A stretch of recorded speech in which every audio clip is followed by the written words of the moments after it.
Learn the most advanced recruiting techniques. Land the most desirable talent. Launch your company towards massive success. This is the Higher Power Radio Show with Rick Girard. All right, with everyone struggling to hire right now, companies are looking for a competitive edge in being able to attract the most talented people. But the answer, my friends, is not compensation and benefits, contrary to what most people are preaching right now. What draws people to your company is not the transaction. It's the substance behind what's in it for me. Today, we're discussing how your book can have a surprising effect in drawing talented people to your company by simply allowing people to understand who you are.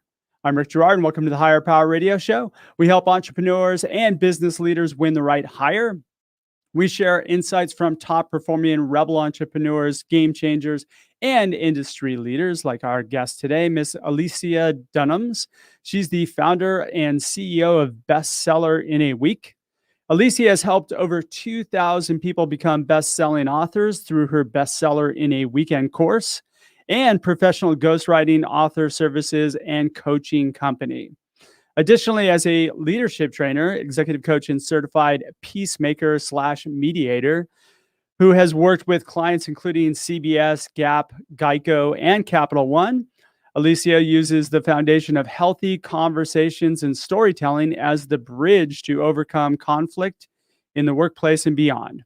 Alicia is also an expert in bringing a book to life and elevating personal and professional brand, which is what makes Alicia the perfect expert for today's topic. Alicia, welcome to the Higher Power Radio Show today. It is great to be here, Rick. Thank you so much for having me. You're welcome. It's fantastic to have you.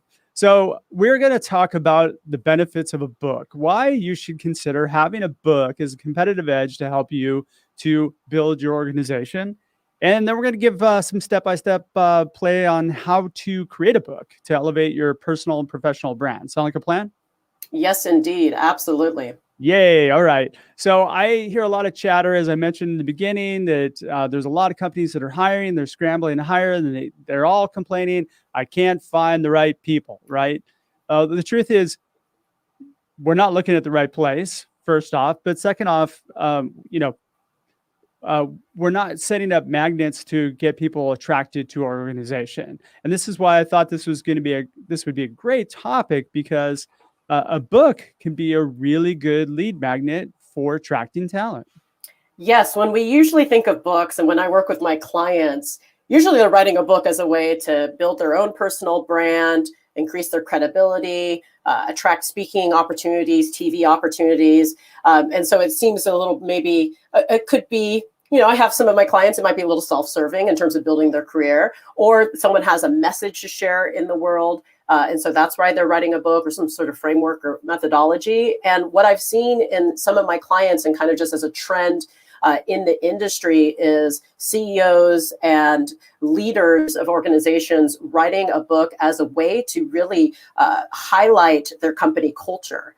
And what that does is it's a teaching tool. It's a teaching tool. This is what we did and what works in our organization. But what it also is a magnet as well, because when you are highlighting your company and its workplace culture and what it does right, what it's done wrong, where there's opportunities for improvement, when you're transparent in that process, then the person who is looking for a job, it's like they're already pre-sold, if you will. And I know, as you and I were talking about and jumping in to do this topic, is that writing a book and having a book about the company culture, that's, first of all, it's a great way, even before someone comes to interview, that they read the book on your company and kind of get a sense of that company culture and the values and the mission statement of that particular of your particular company. And so I think it's a game changer. And I have examples of clients that I've worked with. And also we have examples in the marketplace of who's written a book. Comes to mind is Tony Hsieh with Delivering Happiness. Yeah, definitely.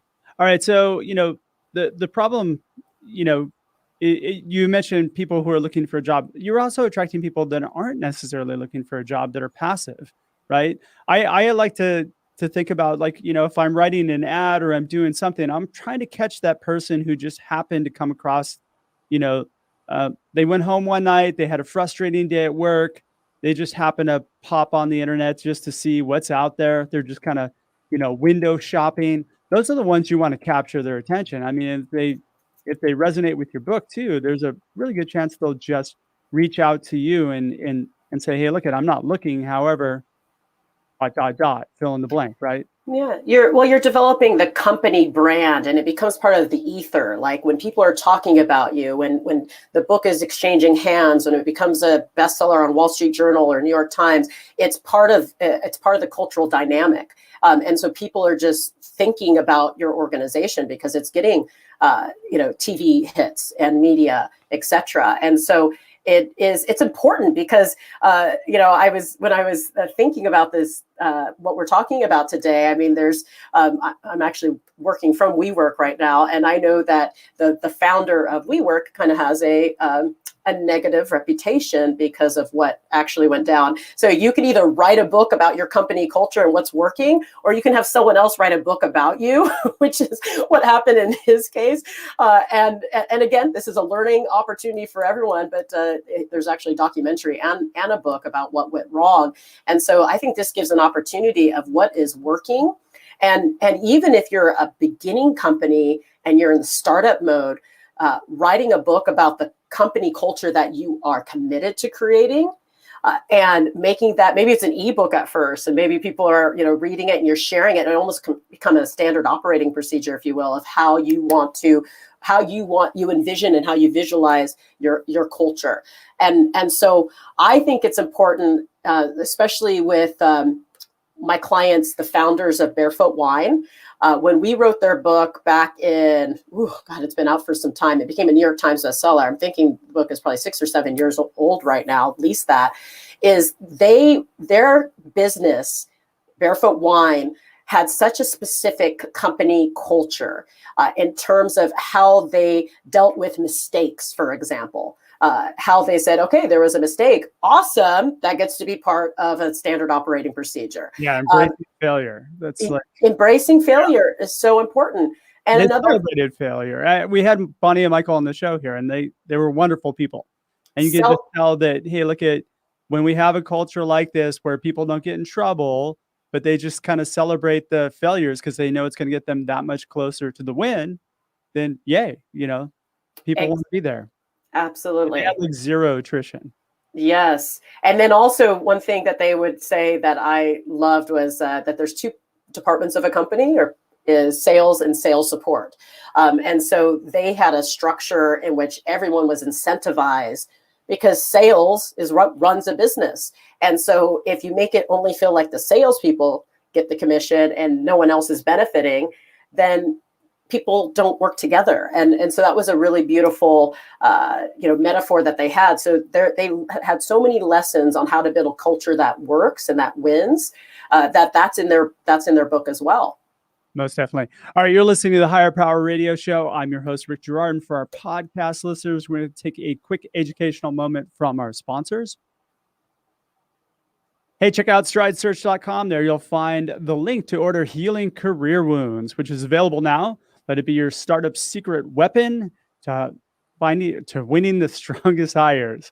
Our guest today is Alicia Dunams. She's the founder and CEO of Bestseller in a Week. And we're discussing the benefits of a book. So we just talked a little bit about maybe why you want to consider it. Now let's talk about how do we implement this? Now I found that there's a lot of people, including myself. I just finished my book and it was a 3-year journey for me. But I will say that one of the things that I learned, and next time I do my next book, I'm going to hire a ghostwriter, but we'll talk about that in a minute. But yes. how does somebody who's a busy CEO, how does write a book? Yeah, how do they write a book? Yeah, well, first of all, it's bestseller in a weekend, because a week is way too long to write a book. No, so my program is bestseller in a weekend, and I did that for busy people to just get what's in their head out. But yes, it takes time to write a book. Obviously, it's some people can write it in a weekend or a week, and some people it takes several years or sometimes. Well, I would say a decade. You definitely get to hire a ghostwriter, and Right. and so when as you mentioned, because I think we're going to talk about like kind of the process. I think there's some inner questions that a CEO gets to ask themselves, or president of a company who wants to use their book as a tool to attract talent, but also to get the word out about their organization and what is working. And so you get to ask yourself the question is, what are you looking to accomplish with the book?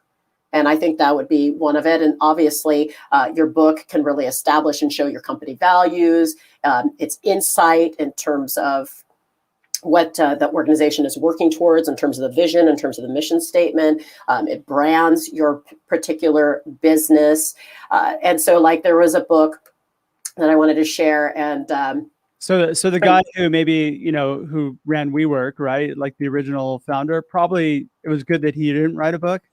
It was probably good he didn't write a book. A book was written about him. Yeah. And so I would say write your own story, because when you write a book, and even our company's narratives become omnipresent. I mean, I feel that I know the story of Apple and Facebook because it's just in the ether. It's in the media all the time.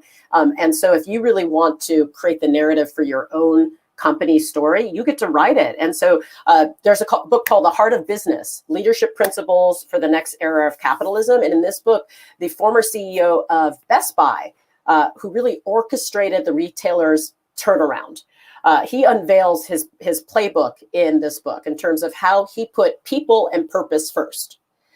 And so what that does is and it's interesting, on the author byline on the cover of his book, it says, I think he wrote the book after he was a CEO. So as former CEO and chairman of Best Buy. And so he shares his playbook, what worked in his particular organization. We mentioned Tony Hsieh before, and that was a huge cultural dynamic and framework in which people went and studied this company, and Zappos, as we're talking about, and then my clients, the founders of Barefoot Wine, using it as a way of what worked in their business, and what it does is attract people to your company, and so I would say, going back to shifting the paradigm here, though, and doing it before you actually build the company. That's you could do before. You can visualize. Didn't mean to cut you off, Rick. And you get to visualize what you want to create. What do you want your business to be known for? The legacy, because you can sell widgets and gadgets and products, and if your company culture stinks. There's this concept that the fish always stinks from the head. So if the boss stinks, and if we think about some of these companies, like we mentioned WeWork, and obviously Uber, the original founders of Uber had their own mistakes. That it wasn't set off on the right foot in terms of starting a company off in a way that you are intentional about what you want to create. And so I would say get intentional about the company culture, because that's the only way your company is going to thrive and last, because otherwise there will be high attrition rate, as you speak into, and you're not going to, people have choices. People have choices now. And also, when the rocket ship takes off, and I think that it could have been a simple scenario of the rocket ship took off and they were trying to stay ahead of it, and they didn't care to think about company culture. Right? Like that wasn't a consideration when it was all kind of transactional. So transactional. And you talk about that. It was in your show beginning, your little intro is transactional to transformational. Everything in life that's going to be lasting change is going to be relational. Is going to be connected to your people. And as we were saying, people have choices, and they have choices to where they want to work. And if you have shared in an authentic way what is working in your organization, and people are going to be attracted to that. So I think it's a fantastic way to establish and shift the paradigm, as you're speaking into. Yeah, definitely. Okay, so very first step is you want to figure out what you want to accomplish. Right? Oh yes, what do you want to accomplish? That's what we were talking about. Okay, what you want to accomplish with the book. Number 2 is ask yourself the question: who is my target audience? What is their pain point?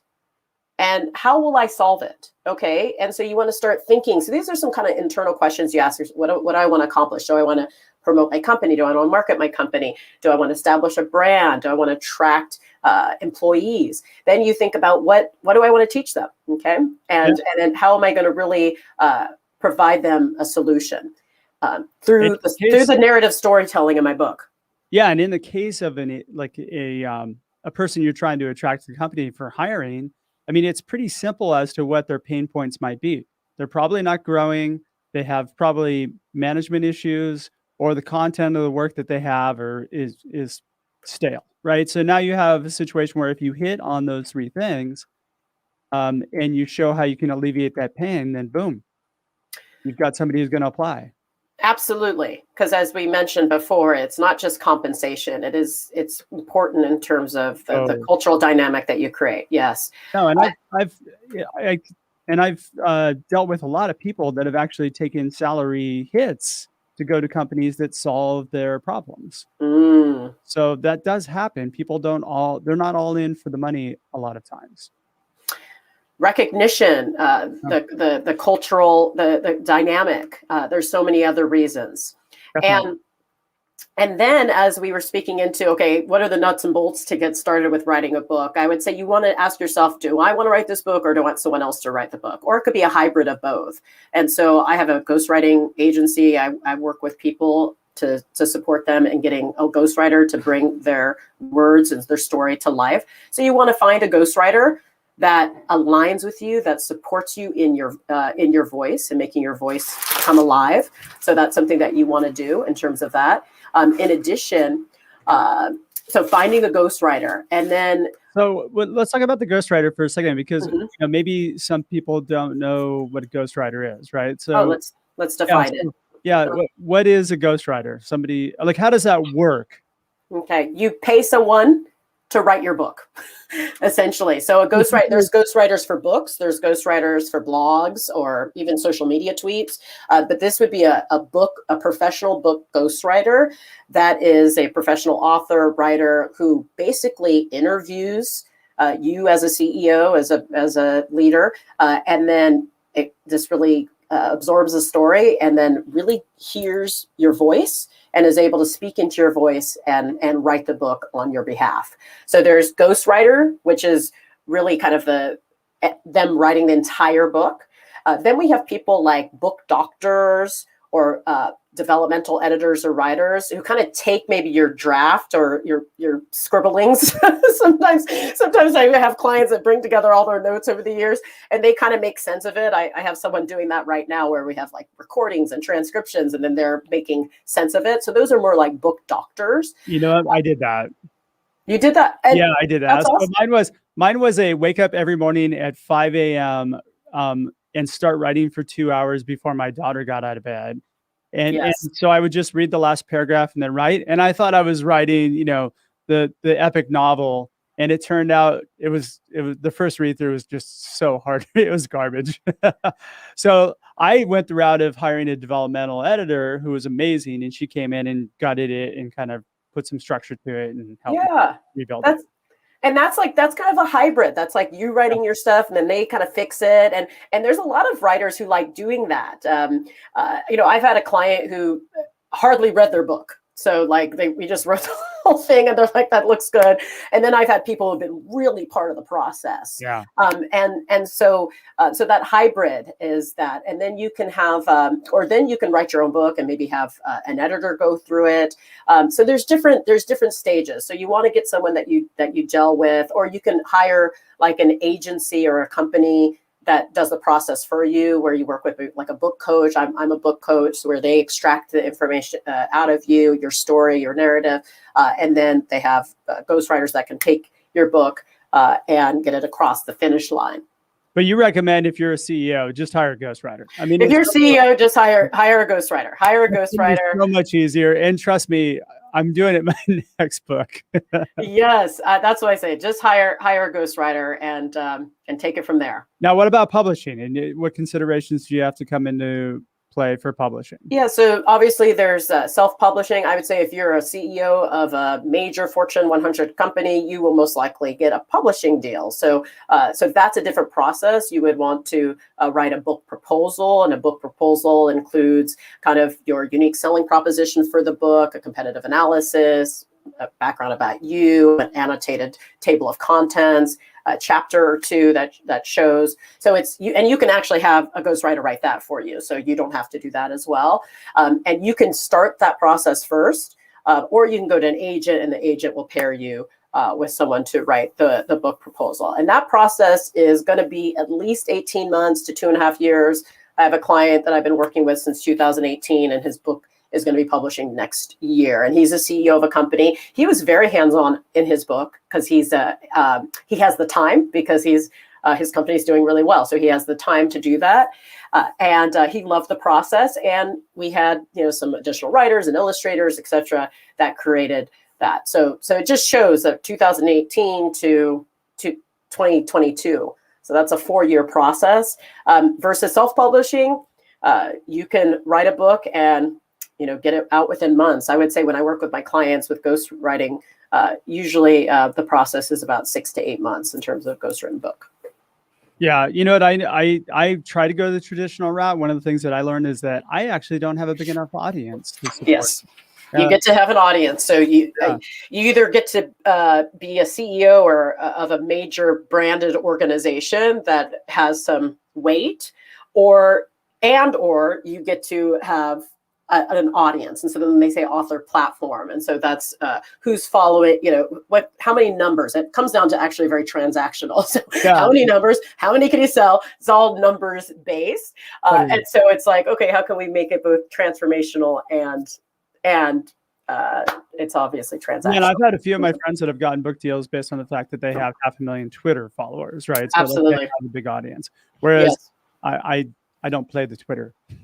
Yes. So and building a platform is important. Now, is it important if you are attracting your audience to come to, talent to come work at your company? Again, what do you want to accomplish with your book? Do you want to become a New York Times bestseller? We help our clients do that. Do you want to self-publish and get 10 more consulting clients this year? You can do that. It's, again, what do you want to accomplish? So it matters where you are, what age and stage you are in your life, and the company that you work for. So it's asking that key question. That's very true. And then, so once you determine the route, I found that most of the work occurred after the book was written. It's kind of getting all those details in, like, indexing and, just the interior design. And there was a lot of work that I just didn't consider, like, when you write the book. And then there's marketing. Which is how I got introduced to you, by the way. And so Alicia and I met through kind of, we're doing the book marketing for our book. So that's a lot of work. It's a lot of work, and you get to choose your hard. So the thing about life is you got to do the work. You're going to do the hard work. So which one do you choose? So you can not brand your company, not share your company story, and sit back and just have anyone just apply because they need a job, or you write a book and you really establish a powerful story and your values, and then people are coming to you because they're like, that's where I want to work. So choose your hard. That's what I say. Well, what I found as a direct result of, and the book's only launched about last week, right? But I've had quite a few more phone calls, and I've had a lot of people actually really kind of give me a lot of feedback on the content, which is great, because we designed ours to be a plug and play into your business as an entrepreneur, so you can effectively go out and run hiring without having to think about it too much. Mm-hmm. Well, monetization of your book, I mean, I know we're not really talking about that today, but that is something that I really specialize in, and I help my clients make money with before their book is even done. And usually these are like consulting and facilitators or corporate speakers or what have you. A lot of my clients who just even start using their book as a way to monetize before they even publish their book. Yeah. Mm-hmm. Yeah. And you got to actually, that goes back to your first thing. It was, what do you want to accomplish, right?